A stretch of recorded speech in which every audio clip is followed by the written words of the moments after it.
Boa noite, pessoal do terceiro ano do ensino médio. Estamos aqui com vocês hoje para falar sobre as características dos 5 reinos. Então, façam aí as anotações pessoais, lembrando de colocar data, tema da aula e componente curricular. Preste atenção na aula, trazendo registros relevantes. Tenha o caderno do aluno em mãos.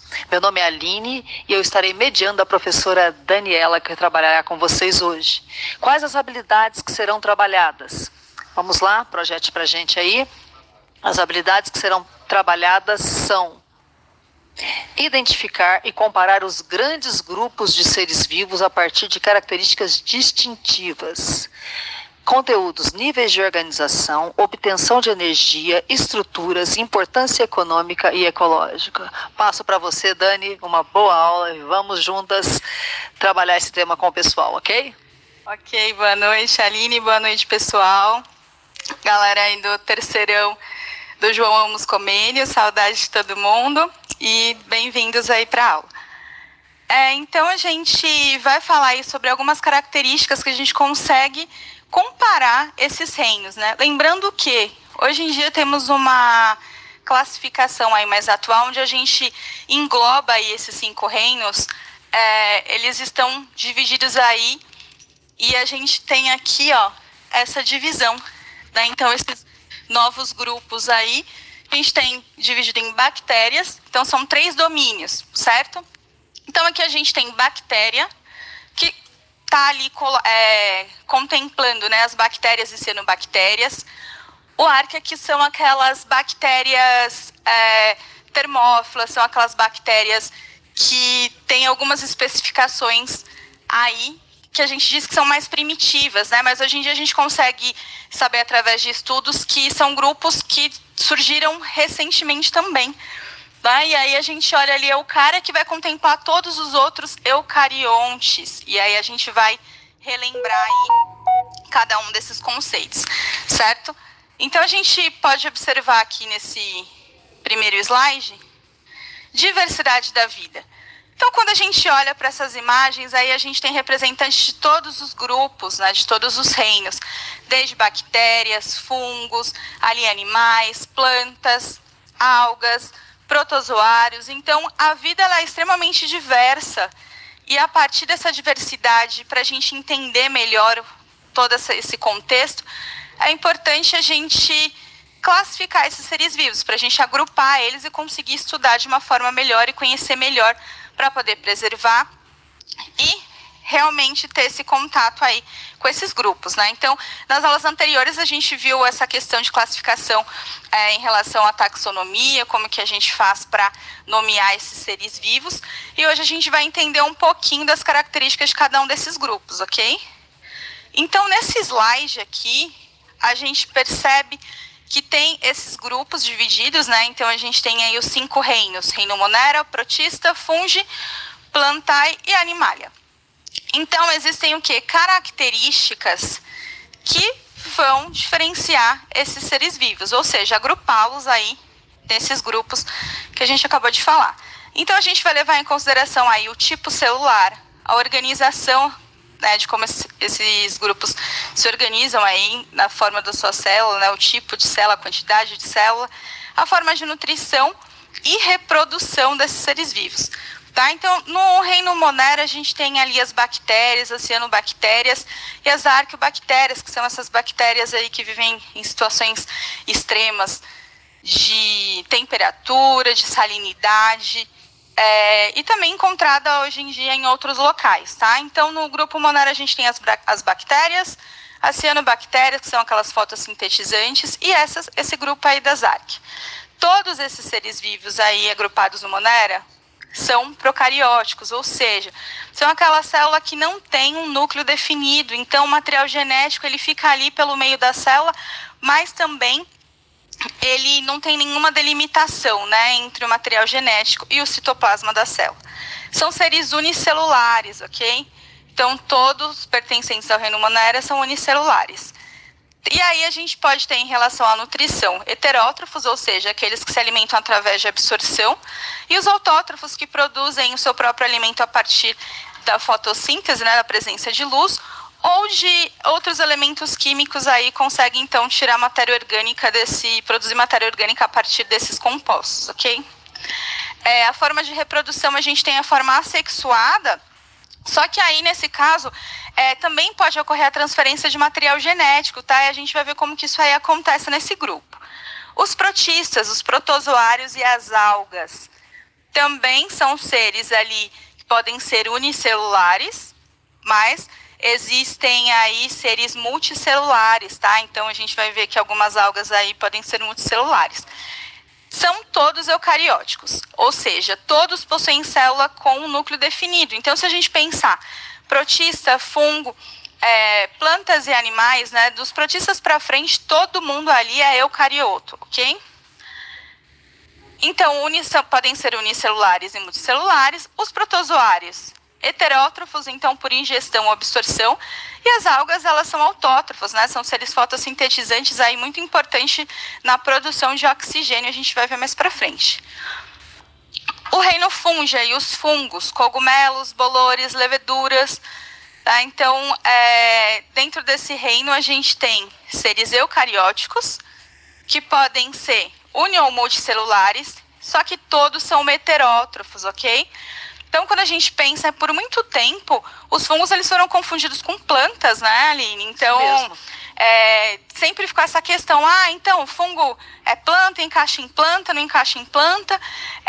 Então, ao longo do tempo, aí sempre teve essa discussão, e aí eles se agruparam aí num grupo só deles, ok? Formas de reprodução assexuada e sexuada também, tá? As plantas, então a gente tem aí diversos grupos, né? Musgos, samambaias, pinheiros, macieiras. A gente vai ver depois na aula seguinte aí, especificamente, esses grupos de planta aí. Todos eucarióticos, como eu já disse, né? Então, desde protista para frente, todo mundo é eucariótico.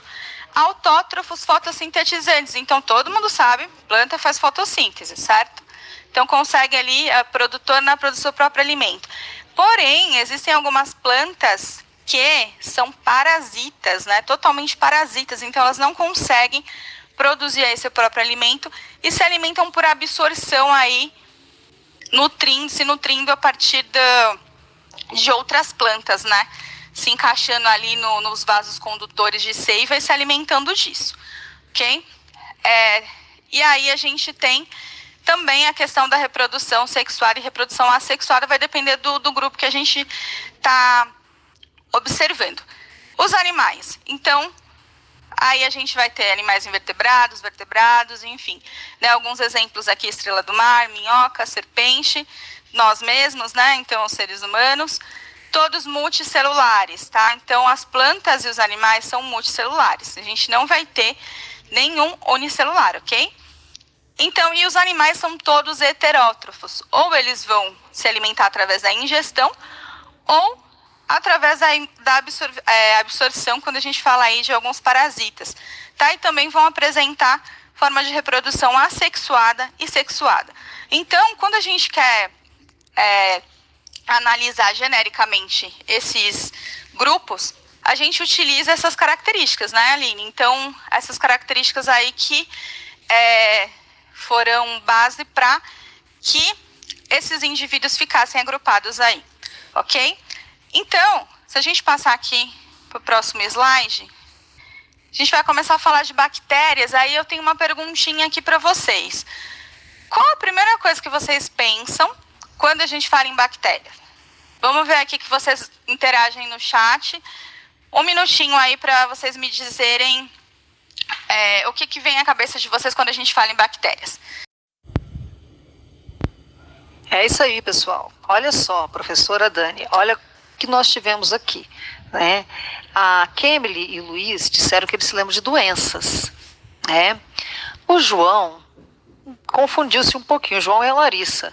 O João falou que são fungos, a Larissa falou que são vírus. A Nicole pensou corretamente, né? As bactérias são um tipo de micro-organismo, né? O micro-organismo. A Giovana pensou em germes já, né? Então a gente vê aqui que alguns alunos estão um pouco confusos E outros associam as bactérias só a doenças, mas eles não sabem que sem as bactérias presentes no seu organismo, eles não estariam vivos. E sem essas bactérias também, nós vamos ver com você hoje que muitas das coisas que nós comemos no nosso dia a dia dependem muito delas, não é mesmo? Exatamente, Aline. Inclusive coisas que a maioria adora comer, vão ver aí que tem a ajuda de bactérias aí na sua produção, no seu preparo, tá? Então, quando a gente pensa em bactérias, fungos e vírus, são 3 grupos diferentes, tá? Inclusive, quando a gente fala em vírus, para muitos nem é considerado um ser vivo, porque é um ser acelular, tá?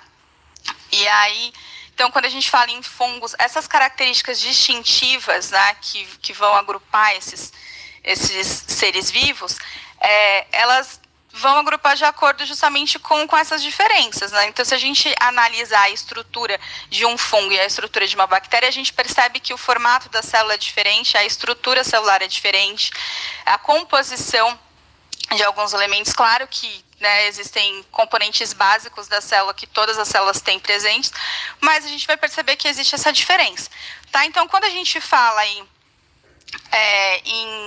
no reino Monera, né, quando a gente fala em bactérias, a gente vai ver mais para frente que não existe só mal, né? Se a gente pensar, o mundo inteiro ele é mais povoado, né, Aline? Por muito mais por bactérias, micro-organismos, né? Por bactérias do que por qualquer outro ser vivo aí. Se a gente pensar, né, Dani, a nossa pele, né, envolvendo a nossa boca, a nossa pele tem milhões de bactérias, milhares de bactérias, melhor dizendo, né? Incontáveis, né? Formando a nossa flora, né, que a gente chama.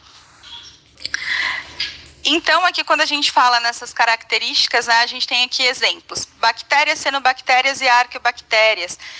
Como eu falei anteriormente, células procarióticas, não tem núcleo definido.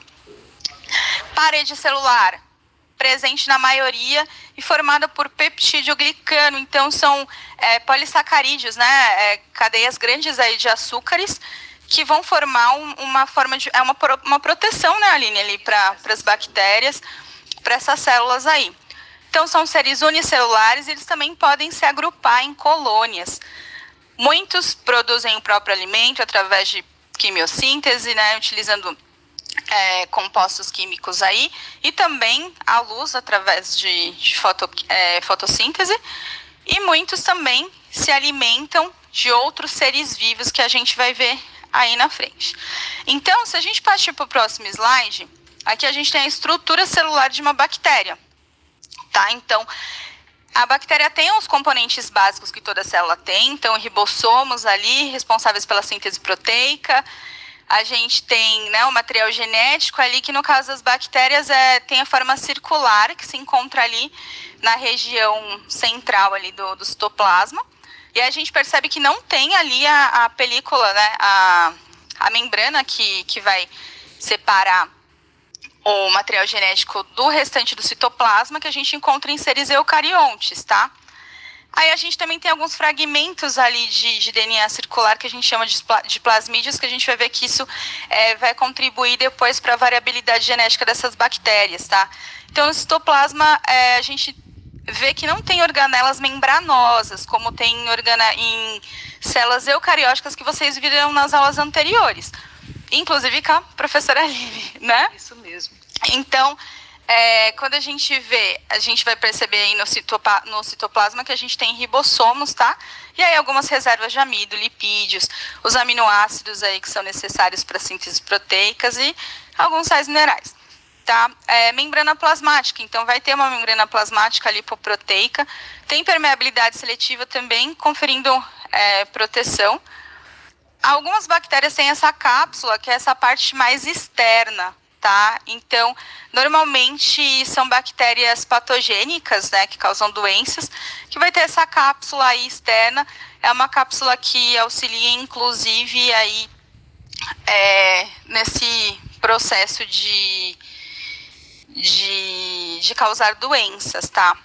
Então, na parede celular, existe, como eu falei, esse peptídeo glicano, que forma essa proteção da célula, né?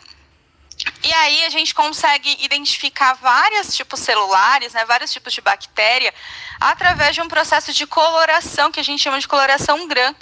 E aí a gente divide essas bactérias em gram positivo e gram negativo de acordo com a espessura de peptidoglicano, né, que forma aí essa parede celular.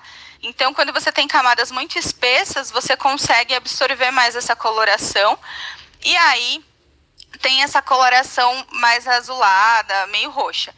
E aí, quando essa parede celular ela não tem uma grande quantidade de peptidoglicano, o que acontece é que fica meio rosa, avermelhado. Então, tem essa definição aí de gram positivo, gram negativo. Isso serve para classificar e a gente classificar em alguns grupos de bactérias. É extremamente importante essa coloração, né? Isso, e olha só, Dani, é um ser tão pequenininho, né, tão complexo. A gente pensa que não, né, mas é um ser bem complexo, não é?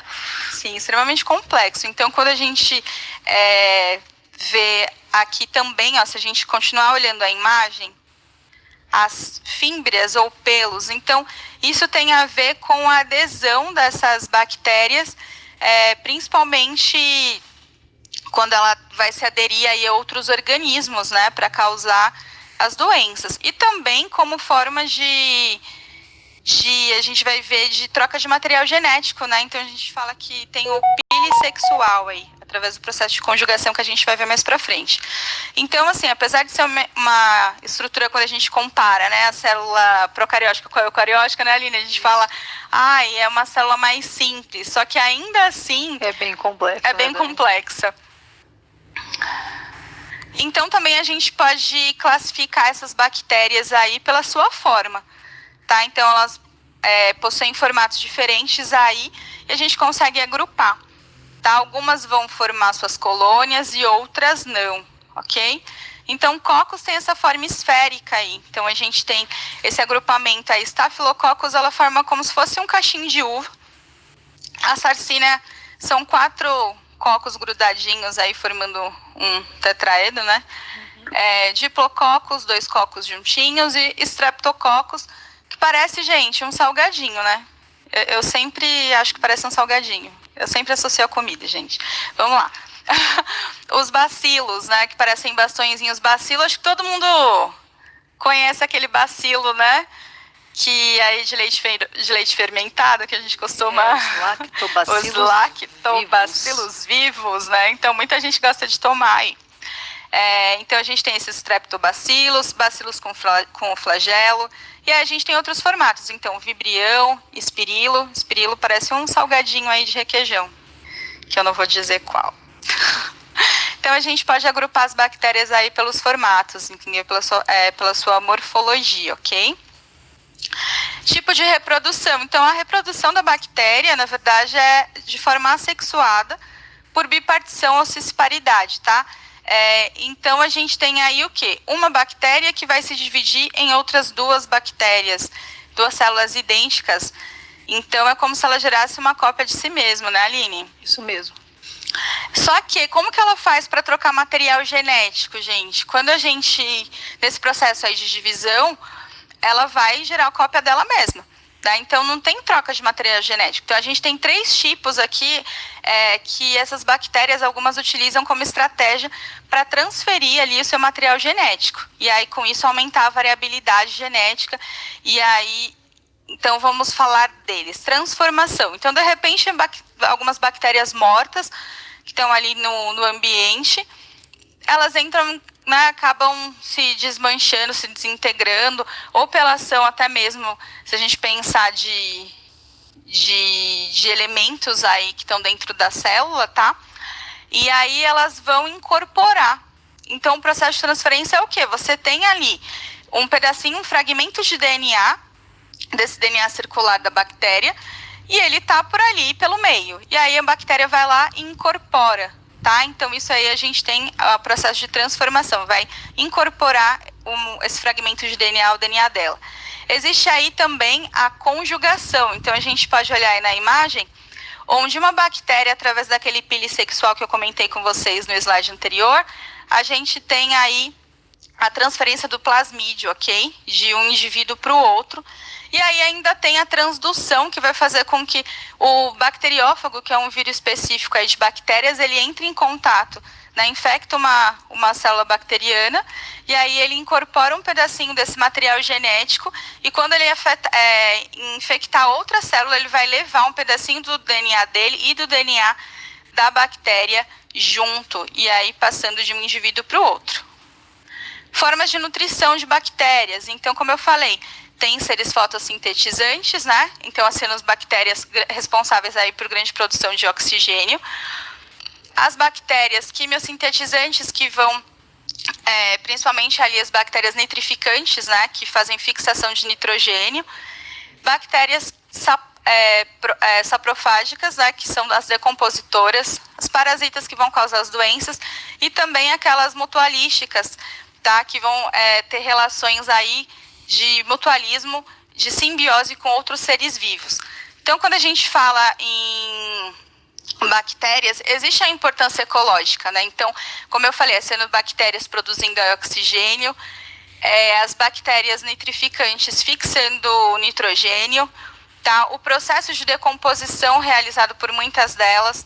Essas relações aí tem bactérias que vivem dentro dos tubos digestórios dos ruminantes, e sem elas eles não conseguem digerir a celulose, né, do alimento deles. A nossa microbiota, nosso intestino precisa, inclusive, de bactérias, né? Então, tem bactérias que são importantíssimas para a absorção de nutrientes, né, Aline? Isso. Tem associação aí de bactérias com raízes de plantas que vão disponibilizar, então, conseguir fixar esse nitrogênio. Então, existe aí uma relação também de parasitismo, né? Então, algumas que vão causar doenças, ok? Então, dentre aí temos algumas doenças, tá? Então, tuberculose, tétano, meningite e sífilis, tá? Então, aí com as bactérias causadoras, o contágio e os sintomas, tá? Então, vamos lá. Uma interação aqui rapidinho com vocês, 1 minutinho. Qual desses alimentos vocês acham que tem bactérias aí presentes na sua produção? Vamos lá, 1 minutinho.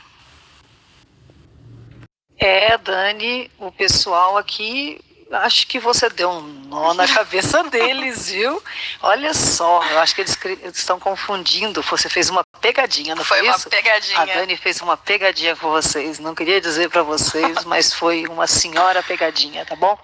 Aqui, olha, a Olivia e o Henrique responderam pão. O Carlos e a Maria, todos. A Maísa, pizza. E o Luiz, o queijo. Eu acho que aqui desses, somente o Luiz deu uma... E ninguém falou do picles, coitado, Isso, né? ninguém falou do Gente, picles. ninguém falou do picles. Picles é super bom. Nossa, não pode ver um vegetalzinho que não gosta, né? Gente, então, brincadeiras à parte, eu coloquei o pão de propósito ali, justamente para confundir vocês.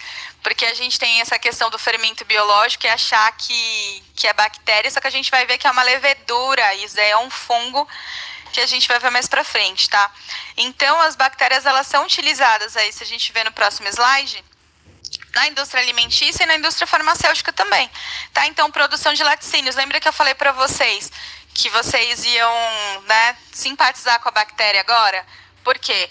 Produção de iogurte, produção de queijo, produção de vinagre, algumas comidas fermentadas, né? Então, como a gente viu, o picles, algumas conservas e bebidas fermentadas também, tá? Então, existe todo esse processo aí na indústria alimentícia e utilização. Na indústria farmacêutica, a gente tem tanto na produção de antibióticos, né? Que a gente vai usar essas bactérias como modelo para produção aí de antibióticos, vitaminas e outros medicamentos, né, que a gente tem aí a produção, como por exemplo a toxina botulínica, que pode ser extremamente prejudicial, mas que utilizada de forma adequada, ela pode e algumas mulheres gostam, né, de fazer e ainda tem essa questão, né, de dar uma esticadinha ali, gente. Mas ninguém fala que ela pode usar no tratamento de diversas doenças, exatamente, né? Isso quando usada corretamente, né? Exatamente. Então, e também tem a questão da biotecnologia, né? Quando a gente fala técnica de DNA recombinante, isso daí é um ganho muito grande, né? Para a ciência aí, principalmente quando a gente fala, né, para os diabéticos, que é a produção de insulina, tá? E a produção de insulina através do DNA recombinante. Então, pega lá o DNA de uma bactéria e aí a gente tira um pedacinho de um DNA humano, né, do gene ali que a gente quer que produza a insulina, né, esse hormônio, coloca lá nessa bactéria, faz essa recombinação gênica. Então, a gente tem aí uma bactéria transgênica e essa bactéria passa a produzir o quê? Essa substância, né, esse hormônio aí tão importante pra gente, tá? Então, você consegue fazer isso em larga escala, né, Aline? Ok, isso mesmo, a insulina é importantíssima, né? Mantém os diabéticos vivos, né? Então, vamos falar um pouquinho agora do reino protista, tá? Então, aqui a gente tem algas, protozoários, tá? Então, eucariontes presentes, a gente vai ver aí parede celular presente nas algas e ausente nos protozoários, tá? Então, podem ser uni- ou multicelulares, tá? Autótrofos, quando a gente está falando aí de algas, e heterótrofos, quando a gente fala de protozoários. Então, quando a gente fala nesse grupo de protozoários, é uma diversidade muito grande. A gente pode passar aulas falando só disso aqui, tá? Então, só para vocês saberem que tem diversos grupos, é muito heterogêneo aí, porque leva em consideração a morfologia e a fisiologia desses grupos, tá? Eles possuem formas diferentes de se nutrir, mas todos são heterótrofos. Então, a gente tem aí muitos de vida livre, outros são fixos, né, sésseis. Alguns vivem dentro de outros organismos sem causar algum dano. Temos também os mutualistas, né, que tem essa relação aí, indivíduos com outros indivíduos, com outros seres vivos, né, auxiliando aí no processo de absorção de nutrientes e tudo mais. Forma de reprodução assexuada, então ele vai se dividir igual a bactéria, que a gente viu, é a mais comum. Eles apresentam uma forma sexuada também, mas é um pouco mais complexa, que a gente não vai abordar agora, ok? Então, aqui, quando a gente olha a estrutura de um protozoário, vamos lá. A gente tem ameba, paramécio e os flagelados, tá? Então, esses grupos aí talvez sejam os mais importantes para a gente ver neste momento agora de comparação. Tá? Então, as amebas, eles são um grupo aqui que utiliza o que a gente chama de pseudópodos, né? Então, esse meio de locomoção aí. Então, ela vai englobar o seu alimento. Tá? Então, os protozoários, no geral, eles têm vacúolo, como se fosse o vacúolo das plantas, né? Se a gente for pensar assim, em termos de estrutura ali, como se fosse uma bexiguinha, né? Digamos assim, não é uma bexiguinha dentro desses seres vivos. E aí, no caso desses protozoários de água doce, a gente tem o quê? O vacúolo contrátil, que vai auxiliar o quê? Na regulação osmótica. Porque o meio intracelular aí desses seres vivos, né, ele vai estar muito mais aí concentrado do que o meio externo. E aí vai acontecer o quê? Se a gente não tem essa organela, essa estrutura que vai fazer com que exista essa regulação, né? Eles vão acabar se estourando de tanta água que vai entrar, né? O vacúolo joga fora, né, professor? Então, o vacúolo, ele vai fazendo Imagina que você está num barco ali furado e o barco está enchendo de água e você está jogando para fora ali. Tá? Então, aí são algumas características que a gente vê alguns utilizam o meio de locomoção, como o paramécio, a gente pode perceber, ele parece um sapato, né? Uma pegada. E aí ele tem esses cílios para locomoção. Então, a gente vai ver essas 3 formas de locomoção aí, ok? Então, vamos lá. Quando a gente fala em cupins, esses cupins, eles não conseguem, eles se alimentam de madeira, mas eles não conseguem digerir essa madeira. Então, como será que ela é digerida aí, gente? 1 minutinho para vocês. Algumas pessoas responderam bactérias, mutualismo. Realmente aí a relação mutualística, tá? Então, a gente vai ver aqui no próximo slide que essa relação mutualística aí é a associação do quê? Desse cupim, faz o mesmo esquema lá que a gente viu na bactéria nos ruminantes, tá? Então, ele vai fazer a digestão aí da celulose, ok? Então, essa é uma das importâncias ecológicas. Alguns grupos vão constituir aí o plâncton, sendo importante na transferência da energia através da cadeia trófica, tá? Então, muitas espécies também são parasitas que vão se instalar aí no sangue ou no tubo digestório de diversos animais, ok? Então, aqui a gente tem algumas doenças Tá? Inclusive, fica aí a dica para vocês pesquisarem um pouquinho sobre doenças causadas por protozoários aí para conversar com os professores de vocês, ok? E agora vamos falar para finalizar aí sobre as algas, tá? Então, também um grupo muito diverso, todos fotossintetizantes, tá? A maioria vai ser marinha. Tem uma parede celular composta por celulose, então isso parece um pouquinho ali com as plantas. Vão ali ter associação de agar, sílica ou carbonato de cálcio. Possuem cloroplastos, tá? Para esse processo aí de fotossíntese. Fazem parte do fitoplâncton, então algas unicelulares e estalófitas, que são essas algas gigantonas aí que a gente vê com, sei lá, 10 metros até, né? São muito longas aí, tá? Que são as multicelulares. Reprodução também pode ser assexuada ou sexuada. Então, se a gente olhar aqui, ó, ela parece a estrutura de um protozoário, como a gente viu, só que no caso ela tem os cloroplastos, tá? E aí também tem outros plastos que vão armazenar outros tipos de pigmento a não ser o verde. Então, pigmentos alaranjados, pigmentos avermelhados, tá? Então, a gente consegue observar aí. Muita gente fala dessa questão, né, que a floresta amazônica é o pulmão do mundo. E aí eu vou falar uma coisa para vocês. Quando a gente pensa em pulmão do mundo, a gente está falando da Amazônia, que já é um ecossistema, né, um bioma que está todo ali complexo no seu clímax. Então, a gente vai perceber que os grandes produtores aí de oxigênio que a gente tem são os produtores, são essas algas, né? Então, aí a gente tem o fitoplâncton. Então, a grande produção de oxigênio vem daí, gente. Então, a Amazônia não é o pulmão do mundo, ok? Então, como são base da cadeia alimentar essas algas, né, responsável aí junto com as cianobactérias por 90% do gás oxigênio. Olha isso, gente. A gente percebe também que podem haver alguns impactos negativos, né, das algas em relação à sua reprodução desenfreada, né? E a gente pode observar também o fenômeno de maré vermelha. Então, são algas que acabam se concentrando e se proliferando nos mares, em algumas regiões, e aí com isso impede a incidência de luz e várias outras... O crescimento de outros seres vivos, e o crescimento de outros seres vivos. Tá? Quando às vezes matando alguns, né? Sim, às vezes matando, exatamente. Quando a gente fala na importância econômica aí, então algumas utilizadas como fertilizantes, muitas espécies são comestíveis, tá? Então também são retiradas aí várias vitaminas, enfim. A utilização do agar na indústria alimentícia e também, recentemente, alguns estudos em relação a testes para os novos medicamentos, tá?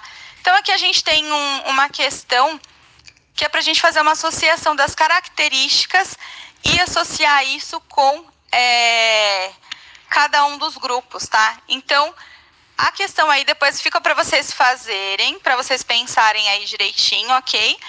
E depois a gente conta na próxima aula qual que é essa questão, qual que é a resposta, né, Aline? Isso mesmo. Fica como pesquisa para vocês, exatamente. Né? Então, o que aprendemos hoje é identificar esses grupos, né, através de características distintivas, conhecer as características do reino Monera e protista, entender a importância econômica e ecológica desses grupos, ok? Além da forma de alimentação também e algumas doenças causadas por esses grupos. Então, por hoje é isso. Queria agradecer a presença da Aline aqui. Eu é que agradeço, Dani. E um beijão para todo mundo, boa noite. E boa a noite, gente pessoal. se vê na próxima aula aí, semana que vem a gente se encontra. Beijão, tchau. Beijo.